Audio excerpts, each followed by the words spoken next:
fine. Now, would you take your overshoes off and play the same thing again, please?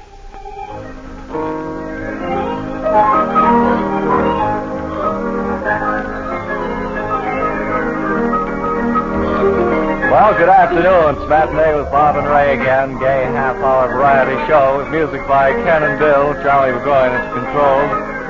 Sponsors, public features, educational items,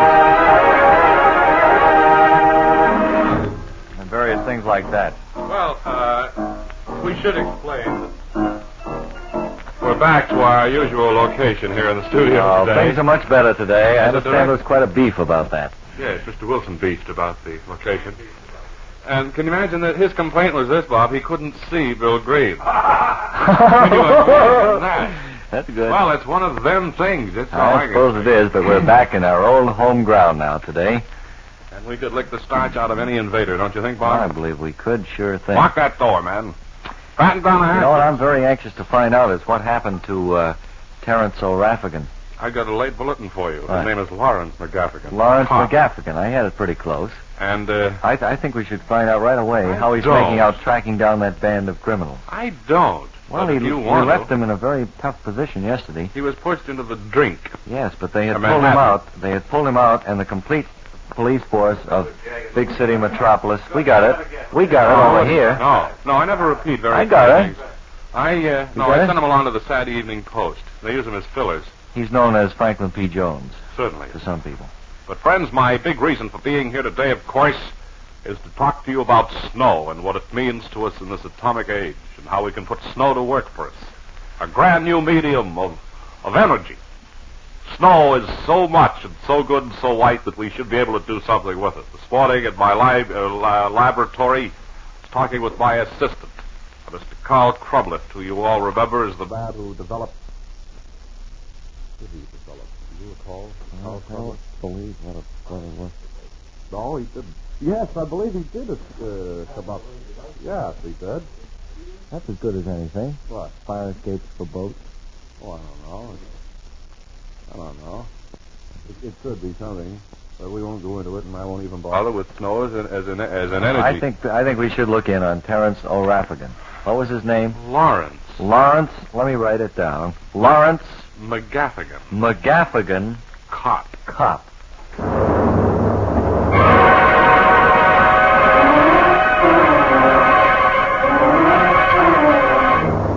Yesterday we heard how the entire combined brains of the big city metropolis police force had... Announcer, McGaffigan now has a new little speech at the beginning. You just say, here is Lawrence McGaffigan, cop. Lawrence McGaffigan, cop. And it shall be my duty as cop to persecute or to prosecute to the full extent of the law all criminals guilty of crimes perpetrated within the boundaries of this county and to defend with equal vigor all the rights and privileges of all its citizens. Yesterday, we heard the mayor of big city metropolis say, now look here, McGaffigan, you've got to go out and bring in this dangerous band of criminals because I want action. We heard the fire department chief say, how do you do? And we heard Lawrence McGaffigan, cop, say, what are we going to do? Sound like a rat? We left Lawrence as he was patrolling his beat along the waterfront. We left Lawrence on Route 110, heading towards Methuen. So far, a little less noisy, please. Mr. Wilson, can you play a harmonica? Peabody doesn't listen to this program, so don't worry about awards. That sounds like a group of Larry Adlers. Can you play? Could you play a zither? Zithers are coming back, you know. Yeah, zithers definitely are coming back. Zithers a zither season. Good. I like that. Lawrence McGaffigan, cop, is standing outside the Romney tea room in big city metropolis, looking for his first clue in tracking down this dangerous band of criminals. Inside, soft music plays. Hey, Eddie, come here. I'm Lawrence McGaffigan, cop. Yeah, cop, what can I do? I'm from Central Headquarters, Homicide Division. Right-o. Up 2 flights. What can I do for you? As you know, there's been a terrible crime wave in this big town. Yeah, a lot of jewelry stores been busted in it. That's right. And it's been my assigned duty to track down these here criminals. Good for you, Larry. And I want to ask you a few questions. Sure thing. Where was you? Huh? Where was you? I was right here all the time, Larry.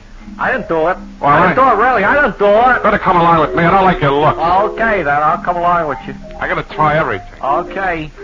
Meanwhile, at police headquarters, the mayor is up in arms. I'm holding him. I tell you, we've got to have action in this case. I've got my best man... Wait a minute, man. I'm going to put you into this chair over here. All right. There we are. Now. That's much better. Now I can pound the table and demand action.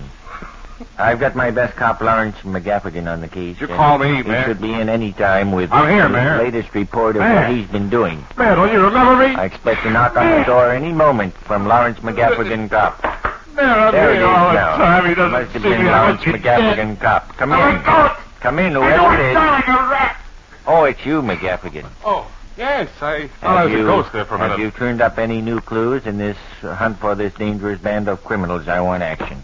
I picked up that newspaper man you told me to trail. Where is he? He's at the Pokey. Meanwhile, at the Pokey, That's a little nightclub on the outskirts of town.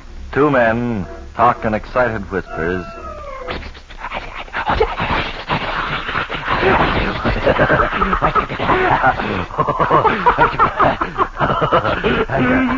Then crosstown, at big city metropolis's police force, the mayor stands up. Uh-oh. He sits down again. McGaffigan, I tell you, I need action. Right now, I need a needle and thread. Right now. Right now, you need more than anything that I have to offer. We'll hear more about this tomorrow. Lawrence McGaffigan Cop returns with another exciting episode in his life tomorrow at the same time. Brought to you by Gangs Incorporated. Let's say we listen to the Cordettes, huh? The who? The Cordettes. That's a swell name.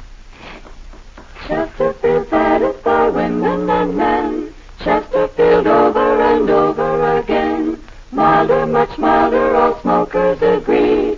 Always by Chesterfield ABC. Hey, those five Cordettes are very, very interesting. Nice voice.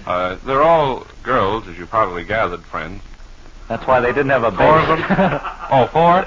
Oh, Oh, that was you, Bob. I wish you would keep off stage when I'm counting the Cordettes like that. They have very unusual arrangements. They sing a lot of barbershop quartet songs. They all sing a different key, Mr. Wilson, with his keen ear. You mean Bill Lawrence and the Cordettes and the Mariners and Arthur Godfrey all sing in different keys? What did he say? Thanks, yeah. Mr. Wilson, would you repeat it, please? That's what he said. Please, All of the different artists sing in different keys. Well, yes, that's what I said. That's their own prerogative. Oh, I thought all the Cordettes had a different key. It sounded like it. I mean, there were very funny harmonics coming out of the loudspeaker. Some were winking and blinking at me. By the way, we have this loudspeaker here. Why don't we tune it into something, huh? Let's tune this loudspeaker into something. What should we tune? You know, we haven't tuned in some interesting radio programs for a long time. Oh, and I now. think we should. Well, let's look around and see what kind of program. Tell you, while these two men of music play, we'll look around. We'll find the program and we'll listen to it for a few minutes.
I wanted to mention the show that the boys are putting on, or that the Harvard Dramatic Club is putting on.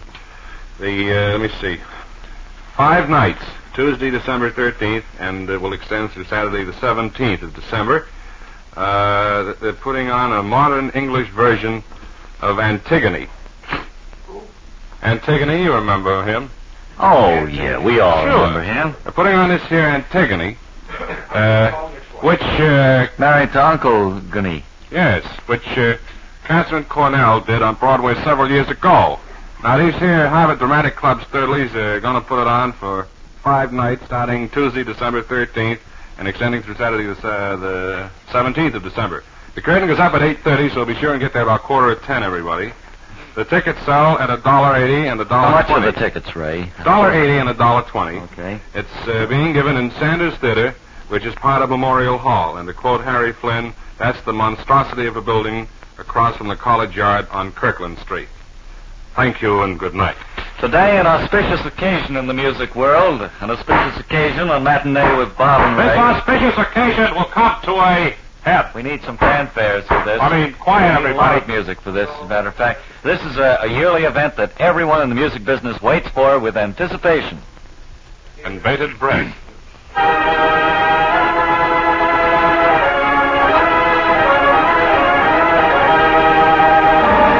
Meet me at Khyber Pass at 12:30. No, you're off on the wrong thing. Follow me, Ben. No, have you got a fanfare again? I want some volunteers. No, you're wrong program. Okay. Next studio down. All right.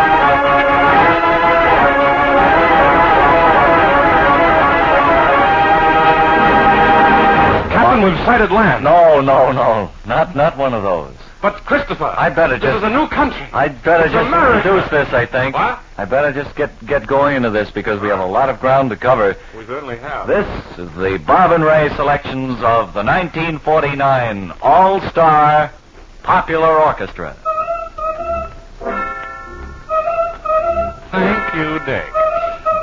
And good afternoon, music lovers. This afternoon, Bob and myself have come to these studios to present the names of those whom we think have contributed more to music in America and throughout the entire world during the past 13-month period. Thank you, Lonesome Gal.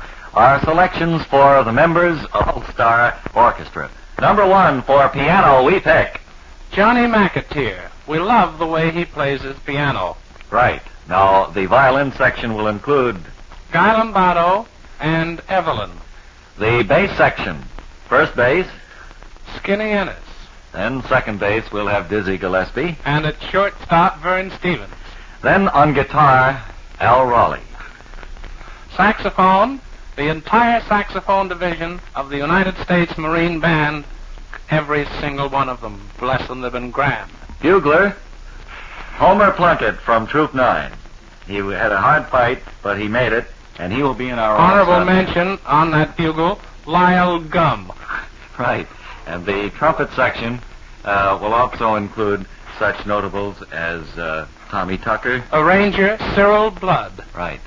That's our all-star He's band. with the Ontario String Quartet. Once we can get all of these people together at one time, we will have one of the greatest aggregations that music has ever known. Doesn't it just fire your imagination to picture all these musicians in one grand organization? It certainly does. Can't you just see them in a big bus one night?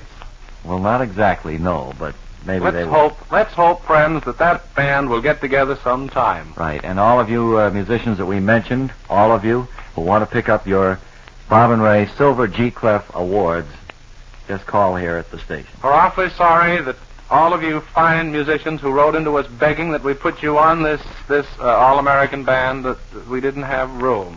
Right. I'm awfully sorry, and we did get your letter, Mr. Kuzovetsky. Right. Now, I think it's time that we talk about the Music Nook, since we're on the subject And of our music. autograph picture will be going right out to you. And your copy of Mule Train. Don't you think we should talk about the Music Nook? Why? Because they paid for it? I suppose Well, that's that'd as good be a the best reason as I can sure. think of, sure. Let's talk about the Music Nook. Well, first of all, it's a music store, friends, and it's a nifty little music store. It's so warm on a cold day. As You'll love located- just going in there to warm up. It's located out of the low-rent district Yes, sir. Don't forget, there's no sense in putting your money in overhead. You simply take Don't a bus. wear a hat. Take a bus to Norwood. You turn right. You walk 3 miles. Unless you want to take a cab. Or you can mush it part of the way. Get out of the cab after you go 3 miles and walk 2 blocks. Then climb 14 flights of stairs. There is the Music Nook, nestled away in an attic. Bring your lunch. Go early, friends, and spend an entire day browsing through these interesting albums and stuff. Well, the thing that they have the most of and the best of are the RCA Victor 45 record player attachments. Oh, how does that go, Bob? Goes 45 revolutions a minute. I mean, how could I put it on my... supposing Connects very simply to your supposing radio. I have a radio, Mhm. which I wouldn't own under any circumstances. No, but supposing you did. Ask me. All right. How would I attach this RCA 45 sturdily per minute thing? Now they also have 45 RPM records. Answer my question. Please, you're embarrassing me. Oh, all right. We haven't got the information on that. No, it's a very simple process to connect them, I understand. Well, you merely pull out the condenser, friend. It's over by the, as you all know, the compressor. Then you take the superheterodyne and fasten it with a little bit of soldering lead to the cold water outlet. Mm-hmm. Cross your fingers and scream fire. And get out fast. But see, it's easy. That Music Nook is the place to go if you're looking for the 45 record player attachment. And it's the that place to RCA go has. New Year's Eve, too, friends. Oh, they're having a big party out there New Year's Eve. Beginning next week, the 15th, they're going to be open every night until 9 o'clock, just so they can meet their old friends. That's what they're there for, and I'd love to meet a lot of new friends, A lot too. of the young ones, too. They like to make friends with you folks. That's right. So why don't you go to the Music Nook, for goodness sakes, if you want one of those RCA things, and everyone seems to. You see what happens, it's located Incidentally, on young 1A. man, would you like one of those RCA things for your... I don't believe so, no. Okay, well, you can see, friends, that... Well, he's an exception, but most of them do want one. So, if you'd like one, there's only one Here's place... another young man. I believe you'd like one of these 45 player attachments, wouldn't you? Ha! Then, of course, there are some people I who need don't one of want- them things like I need a broken arm. Right. And maybe the ladies in your family would like one of these for No, Christmas. thanks, please. Well, I don't think this means of approach is doing much. But you can get all of your favorite Victor artists on Name 45 one. records. Gladys Swarthout. What? Gladys Swarthout. Who's he? He sings on RCA. Is he a baritone or a crooner or what? Well, I believe it's a contralto. Uh-huh. And then you can get Robert Merrill. Excuse me, you don't have to tiptoe in this studio, young man. If you have something to Park pound in across and the floor your with, flat pound feet across to it. their full extent. Don't have to tip in this studio. Do you have a late bulletin, Ken? Would you like to divulge it for the tens of listeners we... The organ blower just blew up. You wouldn't. Oh. Oh. Is that Bobby Norris? No. Bobby will call. Okay. Well, I'll be standing by for that call, and let's hope it stopped the Sturley for you, Ken. And I can't think of a phone better call for you. Oh, hello. Hello. Yes. Here's the Music Nook calling it again. Hello, sir. It's I, good to hear from you. Did you hear your spot in the radio? Yeah, I was wondering whether you threw or not. No, not yet. We have a few more things we'd like to cover before we wrap the thing Well, up I for think the you day. covered it just about enough. Mm-hmm. Did you like Aunt Jenny today? Yeah, it's getting better. Sure. Well, What that's do what you you think? own, you know. I like that part where she goes into the mayor's office and he's demanding action. That's right. Sure. Boy, that's a good part of it. Remember when you bought I hope that- they do that every day. What's that again? I say, I hope they do that every day. Well, we'll speak to them about it anyway. Right. Speak to your scripter. I certainly will, and thanks. Ace Brigode. Who? Ace Brigode. Sure. And thanks for Oh, calling. it's nothing, really. And we hope that you have a long and happy visit with us here at Matinee with Bob and Ray. Well, I wouldn't counter that too much, but... Well, we're not really. All right, for the money, it's a good show, you know?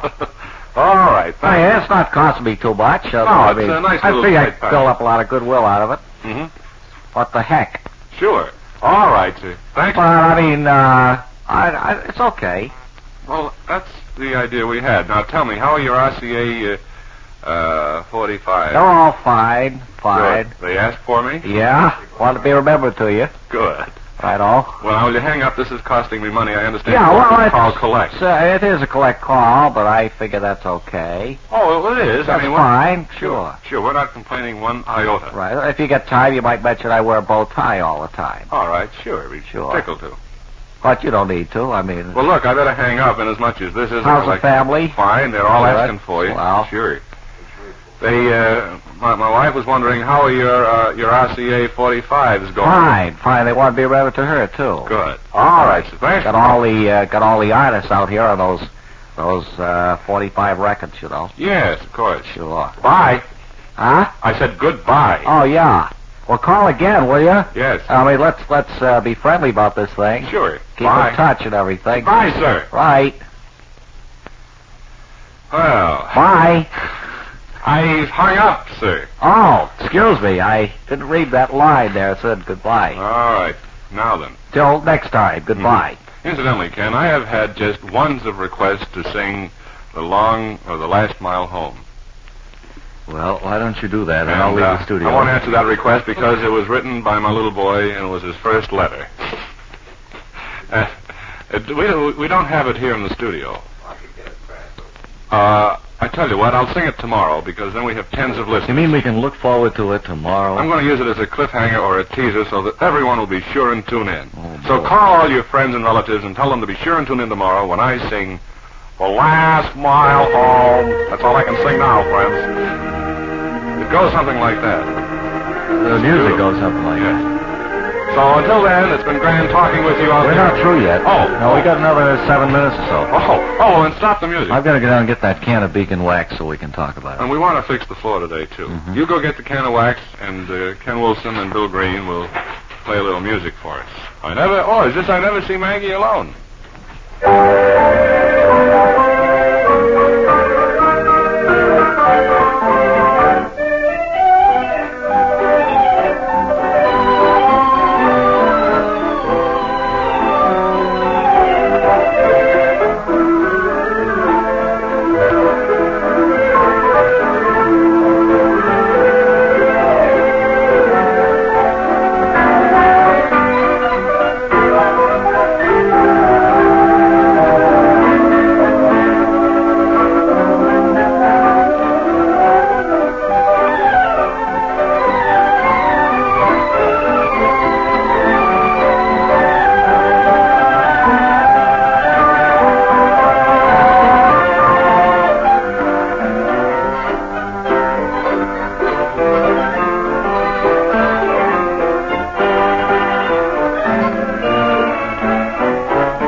happened to that?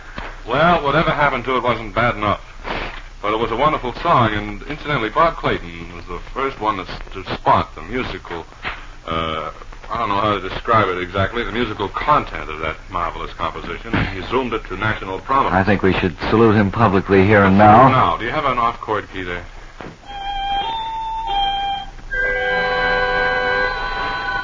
Thank you, Bob, for recognizing I Never See Maggie Alone as a great composition it is. And our thanks to Erwin Walbars, Bob's engineer, for keeping the gain way down when he sings Lily of Laguna. A little bit lower, Erwin, and we'll all be happy. Now then, to get to this beacon floor wax. Bob, I thought you and I ought to get on the floor here today and kind of tidy up this thing. Well, if you say so, all I right. brought along a few knee pads. Uh-huh. Here's one One for you. for me.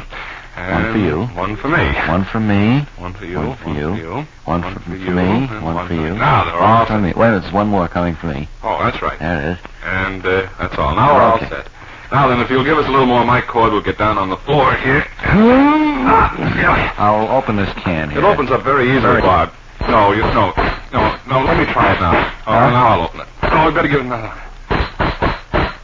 There. No, by jingo. Well, let's pound it on the floor a little. Is it getting loose now? There it scissors the top right off just as easy as pie. Say, that is pie in there. Say, this looks good enough to eat. It's pie. That isn't beacon floor wax. Huh? It's canned pie. Looks like butterscotch pie filling. Yes. Why? Oh, but don't use it for that, Fred. No, really, friends, this beacon floor wax is the greatest wax that was ever invented. I like it better than atomic energy myself. Now, you folks may like atoms and all that sort of thing, but for me, I'll take beacon floor wax every time. And now here is my announcer to tell you all about it. Take it away. It can be bought gum. in the handy 59-cent pint size. You can get a freight car of it, too, if you have the money. You can get a quart for 98 cents and a gallon for $2.89. In other words, all you can drink. On one of these, 2 halves of your floor, which you have already put 1 half of any kind of... See, I'm reading this backwards. I'm starting from the end and trying to work out... I've got a late bulletin. They would like you to read it from the front. All right. You'll want your floors to have that special holiday gleam for the Christmas season. The intelligent way to find out what floor wax to buy for brighter floors So beautiful. is to make a comparative test. Thank you, Boris. All you have to do is divide your floor into 2 parts. Boris, I have a body here. All through. On one of these, try Beacon Floor Wax. That's where I came in, you see. Yes. The wax that has gained an international reputation for long, gleaming wear. Put any other wax on the other side, and then see the difference for yourself. The Beacon Wax Company guarantees full money back if the test doesn't prove that Beacon outshines and outwears all other brands. Now I see my time is up. Beacon Wax, spelled W-A-X. And be bought only in hardware, paint, linoleum department, and 5 and 10 cent to $1 stores. Beacon costs 59 cents a pint, 98 cents a quart, and $2.89 a gallon. You'll have a wonderful time with Beacon Wax. Your floors will feel good again. Don't forget, ladies, making a test is the really intelligent way of getting the most for your money. Oh, everyone's going to get Beacon Wax. Why not? Matinee with Bob and Ray will be back again tomorrow. Yes, tomorrow at this very same time. Tomorrow's payday, so everybody show up, please. We want to thank Mr. Wilson for coming here today and playing this beautiful music. I think it's awfully nice of him to come and give up his time, his precious time in the laboratory. Right. Mr. Green? Thanks. Same goes for you, Green. Charlie Gargoyle, our thanks to you. Remember that when we go big time, you go with us. We'll look for you all then tomorrow, shall we, when we knock at 8:50 Radio Lane. You hit left-handed pitching, Charlie. That's the big question. Until tomorrow, then, friends, remember to get work right. And hang by your thumb. It's fun. Watching this program was just silly. If you'd like a copy of today's broadcast, simply address your request to Library of Congress, Washington, Indiana.